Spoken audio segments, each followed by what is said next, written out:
আজকে আমরা ইংরেজি 12 মাসের নাম আমরা জানব। তো চলো দেখে নিই ইংরেজি যে 12 মাস আছে সেই 12 মাসে কি কি নাম, সেই নামগুলো আমরা জেনে নিই এই ভিডিওর মাধ্যমে।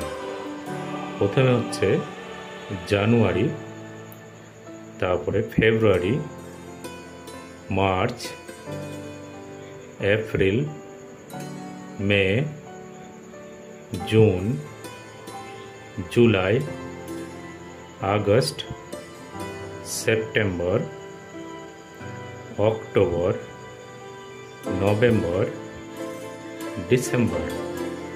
এই ইংরেজি 12টি মাসে হয় একটি বৎসর ইংরেজি ক্যালেন্ডারে।